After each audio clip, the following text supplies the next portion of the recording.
Wake up, wake up, wake up. It is Wise Up Wednesday, and I'm coming to you with your 3 minutes of inspiration. Well, good morning, everybody. I hope that you have been having an amazing week, and I pray that the rest of your week is just as amazing. Well, it is that time of week again to where I come and drop a little piece of an inspirational nugget into your spirit. And today, what I want to talk about is, don't think just because you have been anointed, appointed, and chosen by God that you are protected from being disciplined and corrected by Him, okay? And if anything, that puts you more in a direct line and a direct path to have Him put His hand over you, okay? And this comes from a parable of David. I've already talked about how David, was chosen and he groomed up under Saul and eventually took Saul's spot. But now David is king and David has lost his mind, okay?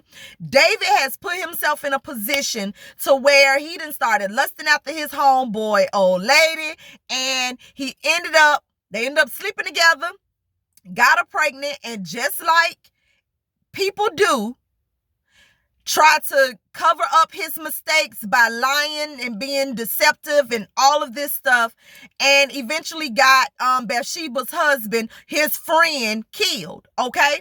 And so Nathan ended up coming to David and was like, listen, you done messed up. You done stepped outside of the will of God, and so you got to be corrected. You got to get put back on the right path. But you know what? You not gonna die, but somebody close to you is. So David's son got sick. And ultimately, David's son died. And with that, even though David's son died, he still got up, he got dressed, he cleaned himself, he oiled himself up, he ate, and he still went in the house to worship God. Now, because he was held accountable. You got to be held accountable for your foolishness. Just because you think that you've been chosen and appointed, you can't be out here living all willy-nilly with no accountability, doing what you want to do to people when you want to do it, and think that God's grace is still going to fall upon you.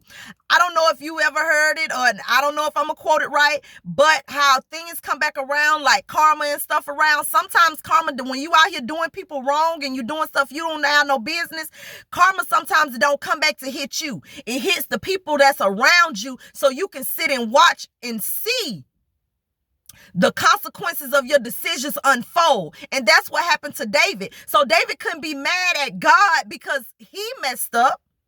David had to take accountability. And if you can't be corrected without catching the attitude, without blaming other people, baby, you'll never grow.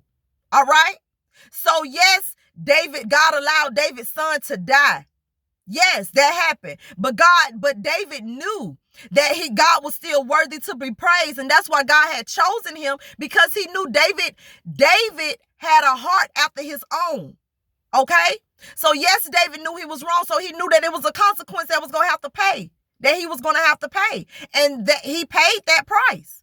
And so understand that just because you've been anointed, appointed, and chosen, that don't mean that you can be out here living all willy-nilly and thinking that you can't be corrected and disciplined by God, because He will reach out and touch you, or reach out and touch those around you to make your behind sit down and see that I'm here.